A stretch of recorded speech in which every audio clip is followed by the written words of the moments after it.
Hey friends, welcome to episode 506 of the My 123 Cents podcast. I am your host, Kevin Huntsberger, and this week it is an Ask My 123 Cents. Got several great questions, some very thought-provoking questions, and I am looking forward to tackling all of those. And as I'm saying this, I remembered that someone actually texted me a question as well, so I'm pulling my phone up and having it ready on standby so I can refer back to that question that came in as well.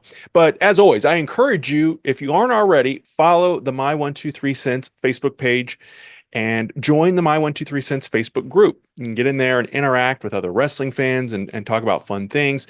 You can also go ahead and subscribe to this podcast on your favorite podcasting app, or of course at youtube.com/my123cents. If you haven't already done that, I would appreciate you doing so. And check out, again, YouTube, Instagram, Facebook, and X, aka Twitter, and keep up with the latest happenings on the My 123 Cents platforms. Speaking of which, over the weekend I launched something new called the Hunsburger Chronicles, and it is hamburger reviews of different restaurants.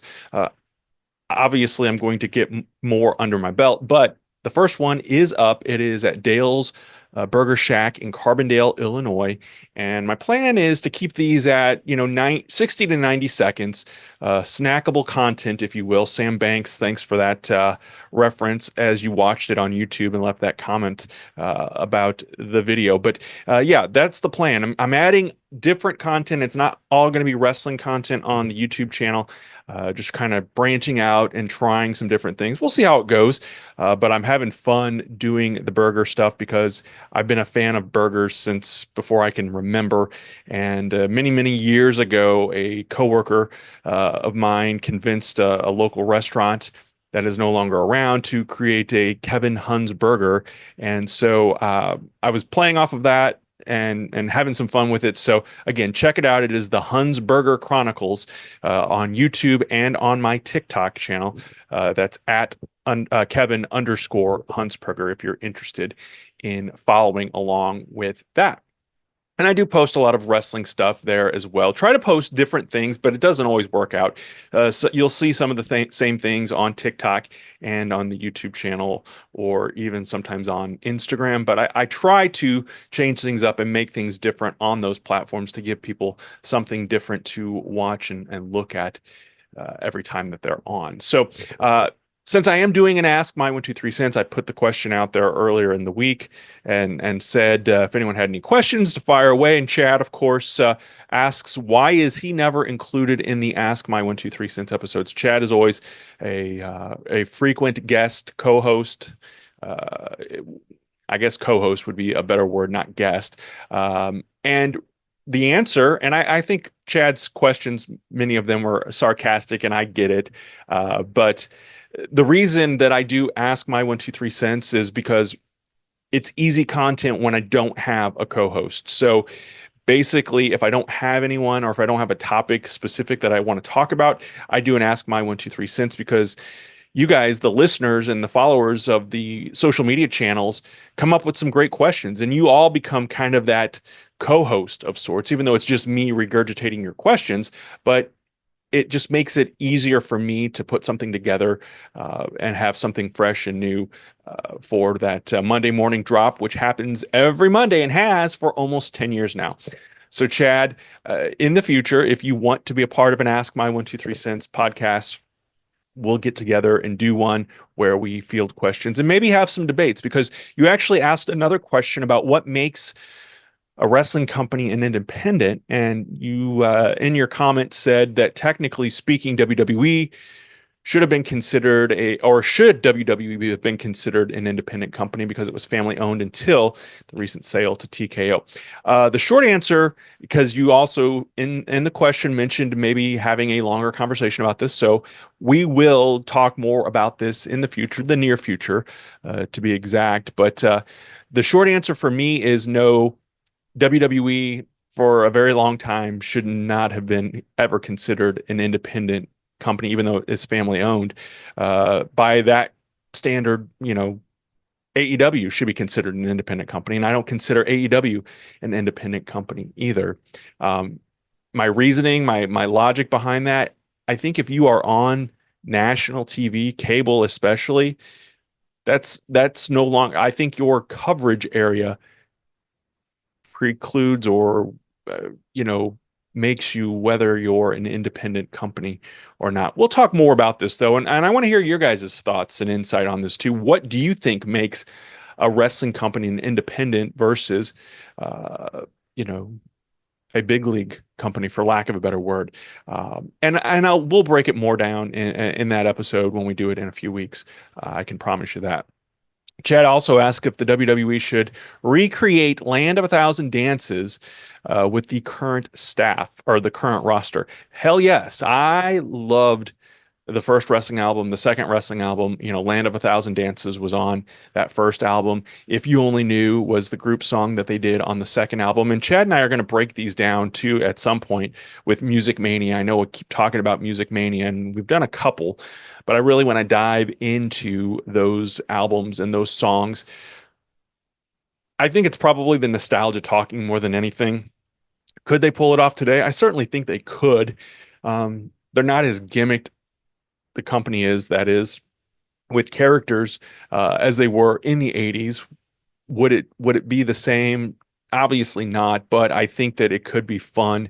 Um, Although the internet wrestling community is going to crap all over it, no matter what, if they do it or not, uh, that it won't live up to the 80s standards, if you will, or that it won't, that they're making a mockery of wrestling, and only the best wrestle here. Sorry, that's my one and only jab at AEW, because I do have AEW questions that I will be getting to, and I will be talking more about those in a favorable environment in just a few minutes. You might see behind me, if you're watching on YouTube, there's a Golden Girls cutout of the four Golden Girls, and I put that out today because it was a gift from Chad, but it's also part of Chad's questions this week. What's my favorite episode of the Golden Girls? Growing up in the 80s, I was a fan of all kinds of sitcoms, and Golden Girls is definitely in my top five of favorite sitcoms from the 80s. And I still enjoy going back from time to time and watching those episodes. He asked what my favorite episode is, and that was kind of hard to isolate and figure out. But as I thought about it and I kind of looked and watched a few just to kind of jog my memory, the episode called Old Friends, it was back in season 3 in 1987. It's the episode where Sophia befriends a man at the beach who has Alzheimer's disease, and she doesn't know that at the beginning. And it's also the episode where Rose loses her teddy bear, her childhood teddy bear. Blanche, I think it was Blanche, accidentally gives it away in a yard sale or a thrift sale, rummage sale at a church or something. And so Rose tries to get it back, and she outsmarts the little Girl Scout, Sunshine Cadet, in the episode. I think that's how the setup for it is, but I know she loses her teddy bear somehow and ends up getting it back. And the way she kind of outsmarts this kid, to me, was kind of funny, because Rose was always kind of dubbed as the dingy blonde, and so being able to kind of pull that off, I thought it was humorous. And so they took some humor with that, but also a very serious episode of Alzheimer's, and watching our parents get older, and that aging process, and then having to make those tough decisions, which is what the character that Sophia had befriended, what his daughter was faced with, making decisions, and he eventually moved away. So it's a good episode, but really, there are very few that are not good episodes, in my opinion, of the Golden Girls. Kevin McCleary asks, why no referees ever as guests on the podcast? Well, Kevin, once upon a time, Lane Austin, who folks may remember from the Stride Pro Wrestling days, he was on the podcast. We talked all about the Macho Man Randy Savage, one of his all-time favorites. And Kevin, we've talked before about you being on the podcast, and we're going to make that happen too here sooner rather than later. Definitely within the next couple of months, I'm going to get you. We'll sit down and talk and figure out schedules and what works best. But I definitely want to have you on the show, because you have seen a lot in your few years as an independent wrestling referee, and I know you're still doing your thing with the other companies that are out there and going on right now. And for the life of me, No Fold Wrestling is one of the companies.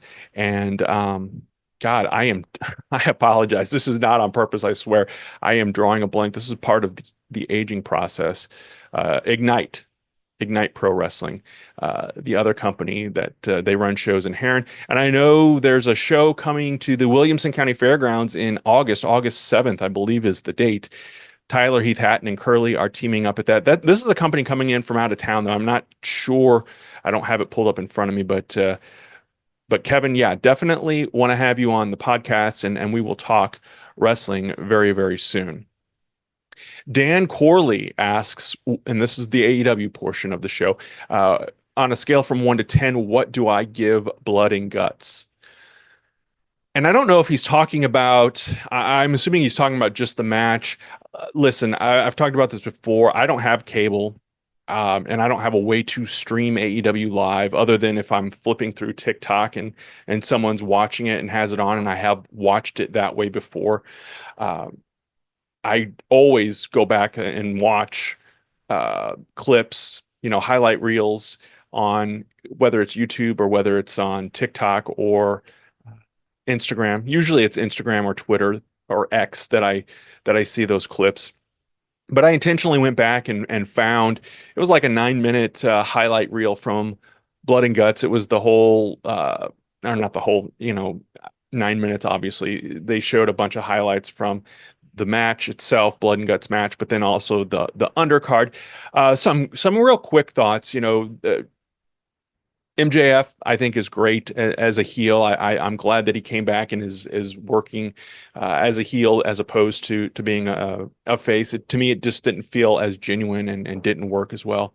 I loved how they did the unveil of the American Championship instead of, I think it would. I don't even. Here's my one nitpick on AEW is there are so many damn titles, and now when you have these other companies, Ring of Honor and CMLL and New Japan, and I think they're incorporating some of those belts into the mix as well. It makes for confusing a casual fan of that product like myself. So a nitpick, a criticism, but again, it's not. I'm not trying to be overly critical of the product. I know that they are still working on getting that audience, getting that traction. And I don't, my biggest problem with AEW, which I guess could also be a problem with WWE, is the fans turn things into, it has become tribal. And I think the big part of that, and this again, quick little rant, Tony Khan.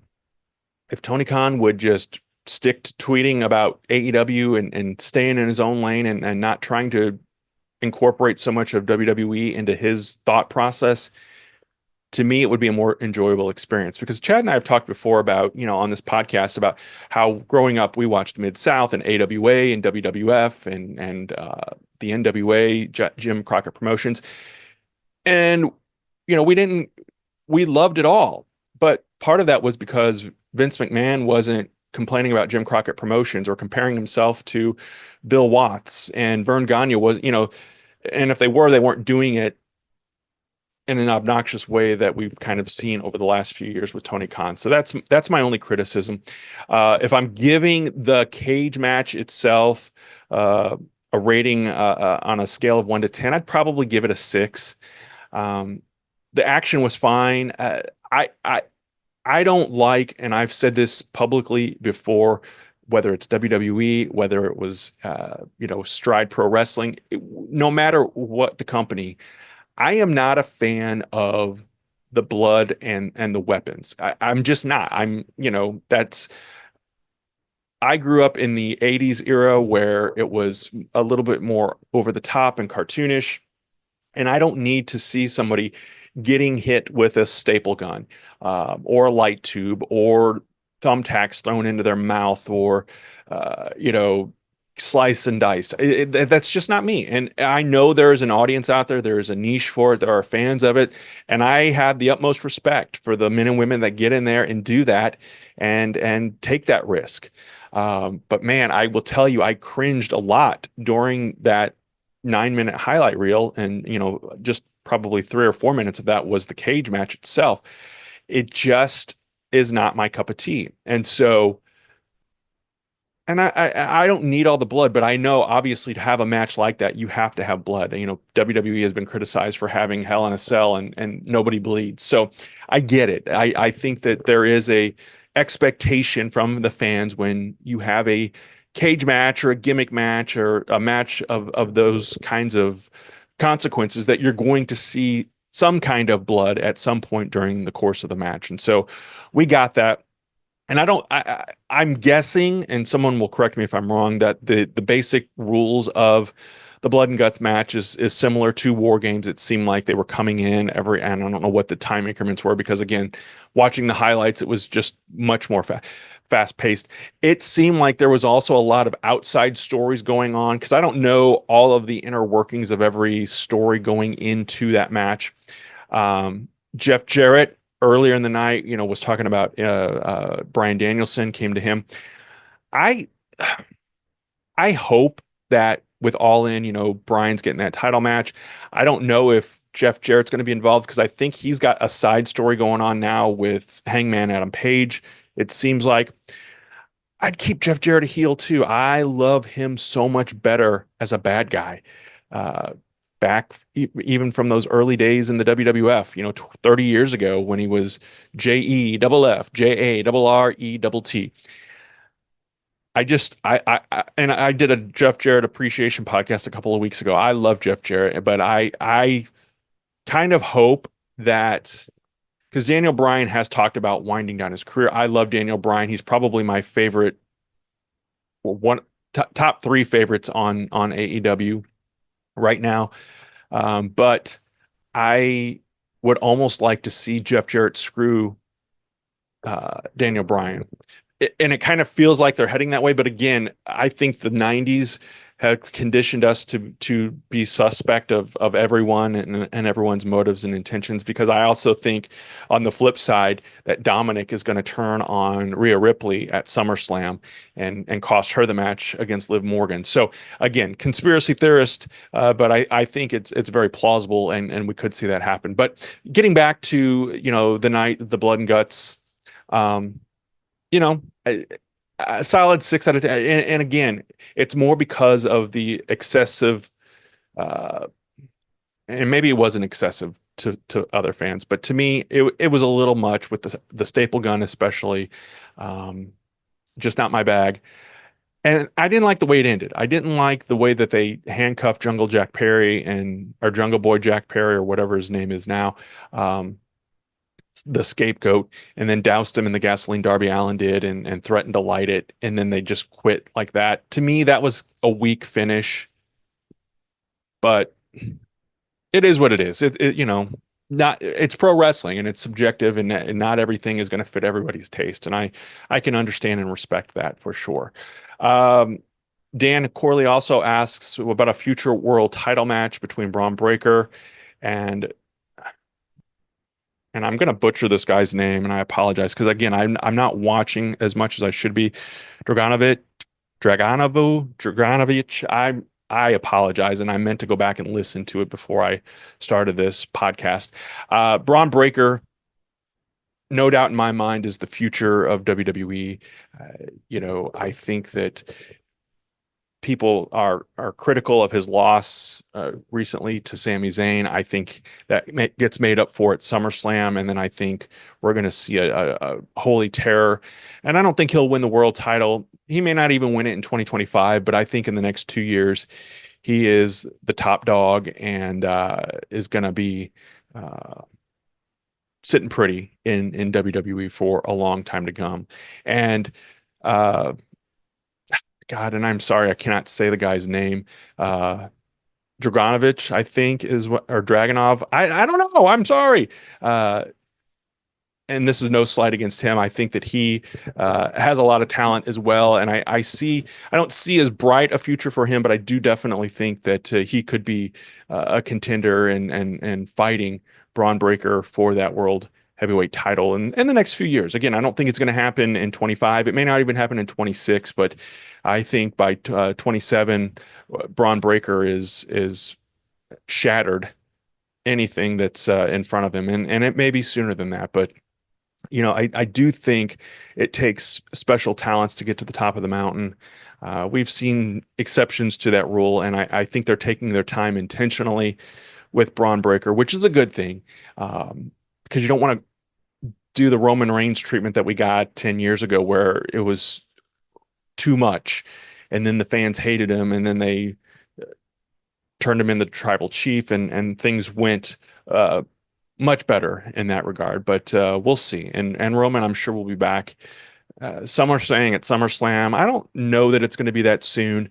I guess this is kind of the SummerSlam go home show too. I hope that it's not SummerSlam, but I also think that the bloodline in its current form is not as pristine as it was prior to Roman's departure and whatnot.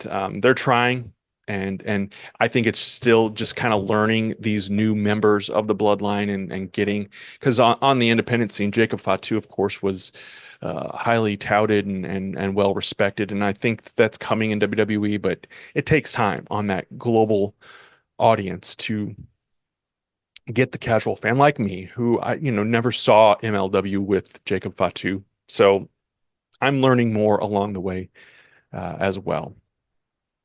Want to get to a question from Zach Whitecotton, who sent this one in via text.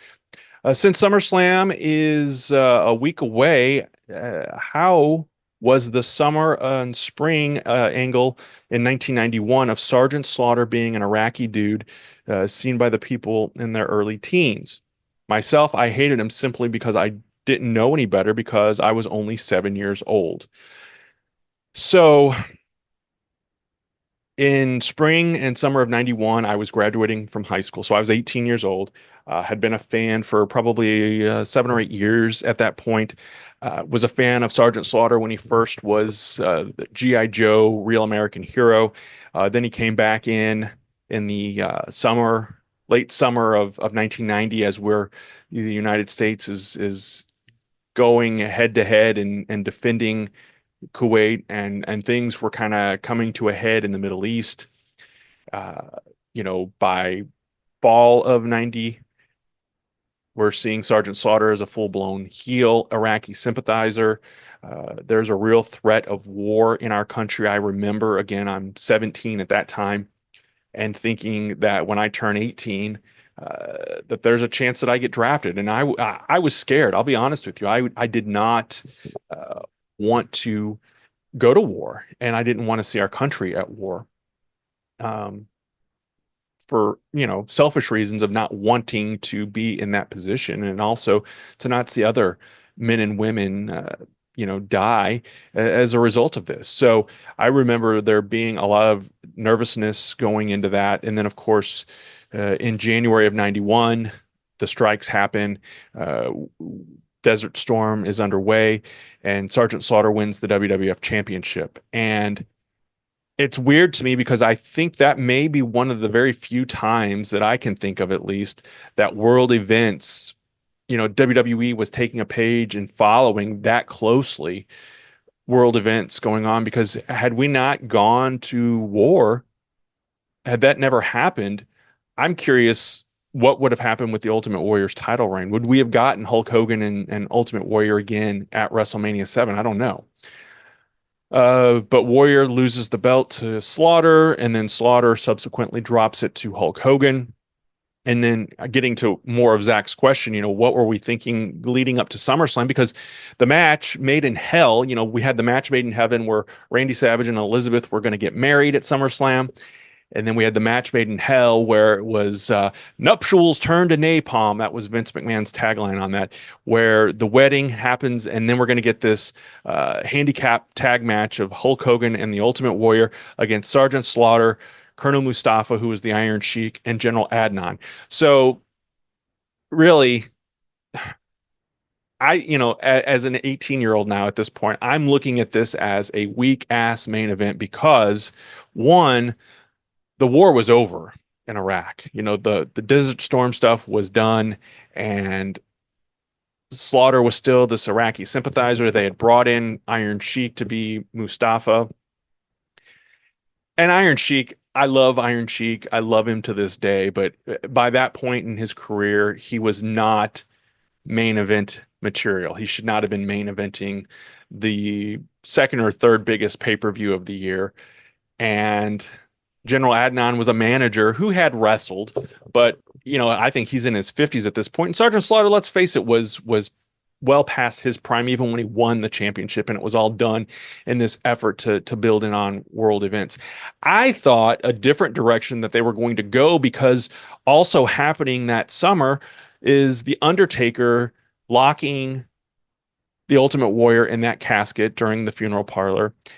And we also then have Jake the Snake Roberts, who is trying to help the Undertaker, or I'm sorry, help the Ultimate Warrior face his fears and go up against the Undertaker. But then he turns on the Warrior as well. So I thought we were going to get, if we're going to do a tag match, I was hoping for either take out General Adnan and put the Undertaker in Sergeant Slaughter's place, or I thought a better option was going to be Hulk Hogan and the Ultimate Warrior against Undertaker and Jake the Snake Roberts. Or it could have just been Hogan versus Undertaker and Jake versus Warrior. We can get any of that. And to me, those would have been better matches than what we got. And then you also have Sid Justice, who is there. So why not then? It could have been a 6-man tag affair where it's Hogan, Warrior, and Sid against Jake, Undertaker, and Sergeant Slaughter. I think that would have even been a better match. You had this gigantic being in Sid as the special guest referee, and I don't know, it just all felt, and then there was rumblings that Ric Flair was coming in. I think they actually speak of Ric Flair during the course of SummerSlam. So there was so much else going on that main event was dated before it was even made, in my opinion. And so, yeah, I thought it was weak. I love the nostalgia of it still, obviously, but I did not like that main event at all for SummerSlam. And again, I felt like Warrior was still kind of riding, or not riding on, but like still being forced to kind of be in Hulk Hogan's shadow. And I get it, Hulk Hogan cast a huge shadow, but I didn't care much for that at all. Looking back in my 18-year-old self, and now as 51-year-old, I definitely did not like it. And I think that there were other talents, because Snake and Undertaker were infused into the Randy Savage storyline with the wedding reception. So that kind of built that feud up with Jake and Macho Man. But I think that there could have been other things done. And we know, of course, famously, that the Warrior left immediately after SummerSlam and was, I guess, technically fired, and then didn't come back until WrestleMania 8, 6, 7, 8, 9 months later. So yeah, I thought it was kind of weak, but again, I thought that whole Iraqi angle, I just didn't care much for it, the Iraqi sympathizer. We're going to wrap up with my old friend Brian Barnett. Oh, before we do that, though, I do want to remind you, if you haven't already, this is the final week. There's just a few days left, actually. July 31st is the last day to get an entry into the raffle for the giveaway. We've got autographs, we've got a t-shirt, some other little things Chad sent from Pro Wrestling Crate. So check out the pin post on the My 123 Cents Facebook page for more details on that. And Brian asks a handful of questions here at the end, and I'm slipping back into my glasses here so I can see these. Who would I have brought in, or who would I have liked to have seen be brought into the 1980s during the height of Hulkamania to feud with Hulk Hogan? Great question. And I blogged about this years ago, WrestleMania 2. I would have, and it was a series that I called instead of. And I had proposed the idea, and others have talked about this before and since and after, about Bruiser Brody, King Kong Brody, coming in to the WWF and facing Hulk Hogan. And I know there were a lot of issues with Brody, kind of being a loose cannon, and would he have worked with Vince McMahon and followed the protocol and the rules and the way things were in the WWF at that time. And I think most of us agree, based on his free spirit and his sense of adventure and wildness, that Brody probably would not have been a good fit. But I think he would have been a great opponent for Hulk Hogan, whether it would have been at WrestleMania or just kind of a feuding throughout. This would have been, you know, uh, to me, a much more sound opponent for Hogan than King Kong Bundy, or even some of the other big men that Hogan feuded with and faced. I think Brody could have come in there, and I think though might have been even a risk of Brody being too popular. He was, I know he went back and forth between face and heel, but I can remember watching him wrestle Ric Flair, and the fans obviously loving him because it's wrestling Ric Flair, his feud against Abdullah the Butcher, and but then he feuded with Greg Gagne and Vern Gagne and some of those guys in the AWA. I think that Brody would definitely be my number one pick to have come in and had a program, even if a couple of matches with Hulk Hogan. I don't know if Brody, because back in that era, it was a monster factory or a heel factory for feeding Hogan. I don't know how Brody would have felt about that, but it would have certainly been entertaining to see that happen. Someone else that I would have put in there, probably in late 85, mid to late 85, would have been Nikita Koloff.